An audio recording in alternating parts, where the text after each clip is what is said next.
রমাদান মাস উপলক্ষে বিশেষ যে ২৭টি আমলের কথা আমরা বলতে চাই, তার প্রথম আমলটি হলো চাঁদ দেখা। রমাদানের দ্বিতীয় আমল হলো সবচেয়ে গুরুত্বপূর্ণ আমল, সেটা হলো সিয়াম সাধনা, রোজা রাখা। প্রত্যেক প্রাপ্তবয়স্ক সুস্থ মস্তিষ্ক সম্পন্ন নারী এবং পুরুষ তিনি যদি মুসলমান হয়ে থাকেন, তাহলে সেক্ষেত্রে তার উপরে আল্লাহ রাব্বুল আলামিন রমাদানের দিনের বেলায় রোজা রাখা, সিয়াম সাধনাকে ফরজ করেছেন। নাম্বার ৩, রমাদান মাস উপলক্ষে রাতের বেলায় তারাবির নামাজ আদায় করা।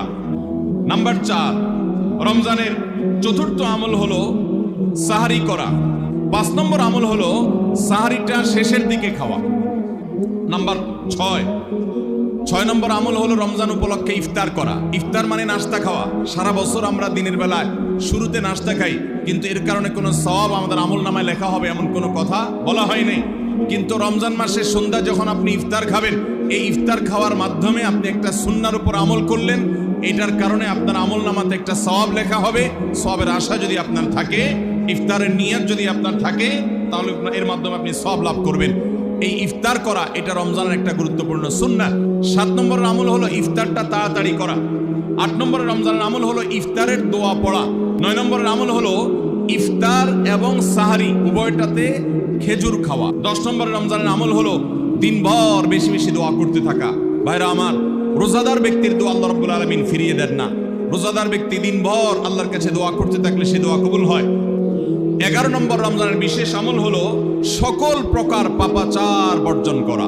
কারণ রমজানের রোজার উদ্দেশ্যই হলো আমরা যেন পাপাচার বর্জন করতে পারি। ১২ নম্বর আমল হলো পাপাচারের মধ্যে আবার বিশেষ করে মিথ্যা কথা, মিথ্যা কাজ, প্রতারণা ২ নম্বরই, এগুলো পরিহার করে চলা। এগুলো অন্য সময় তো পরিহার করতেই হবে, রমজানে আরো বিশেষ গুরুত্বের সাথে পরিহার করতে হবে। ১৩ নম্বর আমল হলো স্পেশালি ঝগড়াঝাটি থেকে বিরত থাকা। ১৪ নম্বর বিশেষ আমল হলো সাধারণ যত আমল আছে, সাধারণ যত ভালো কাজ আছে, সেই ভালো কাজগুলো এই মাসে সবচেয়ে বেশি গুরুত্বের সাথে করা। ১৫ নম্বর আমল হলো খুব গুরুত্বের সাথে ইস্তেগফার করা, আল্লাহর কাছে গুনাহ মাফ চাওয়া। কারণ আপনারা জানেন রমজান মাস এসেছে আমাদের গুনাহগুলোকে মাফ করাবার জন্য। ১৬ নম্বর রমজানের বিশেষ আমল হলো রোজাদারকে ইফতার করানো। নবী করিম সাল্লাল্লাহু আলাইহি ওয়াসাল্লাম বলেছেন, মান ফাত্তারা সাইমান ফালাহু মিথলু আজরিহি মিন গায়রি আন ইউনকাসা মিন আজরিহি শাইআ। যদি কেউ কোনো রোজাদারকে ইফতার করায়, আল্লাহ রাব্বুল আলামিন ওই রোজাদারের রোজার কারণে তিনি যে সওয়াব পেয়েছেন তারটা তিনি পাবেন।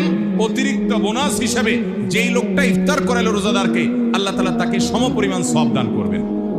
১৭ নম্বর রমজানের স্পেশাল আমল হলো যে রমজানের বিশেষ গুরুত্বের সাথে কোরআন তেলাওয়াত করা। কারণ রমজান মাসের পরিচয় দিতে গিয়ে আল্লাহ তাআলা কোরআনে বলেছেন, শাহরু রমাদান আল্লাযী উনজিলা ফীহিল কুরআন। রমজান এমন মাস যে মাসে কোরআন নাজিল করা হয়েছে। এই কোরআন দিয়ে রমজানকে আল্লাহ পরিচয় দিয়েছেন। রমজান মাসের মর্যাদাই হয়েছে কোরআনের কারণে। এই জন্য কোরআনের সাথে রমজানে বেশি সময় কাটাতে হবে। কোরআনের হালাকা করবেন, কোরআনের মজলিস করবেন, কোরআন শিক্ষার আসর করবেন। ইমাম সাহেব, মুয়াজ্জিন সাহেবকে দিয়ে প্রতিটা মসজিদে মসজিদে মুসল্লিরা কোরআন শুদ্ধ করবেন, বিশুদ্ধ করে তেলাওয়াত করবেন।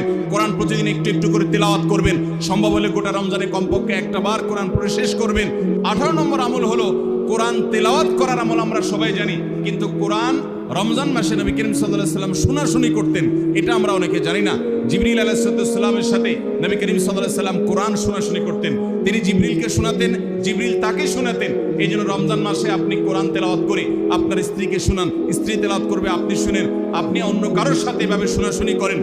এইটাও রমজান মাসের বিশেষ গুরুত্বপূর্ণ। ১৯ নম্বর আমল হলো সাদাকা করা, দান করা। ২০ নম্বর আমল হলো সাহরি খেতে আমরা যখন উঠি তখন একটু তাহাজ্জুদের নামাজ পড়া।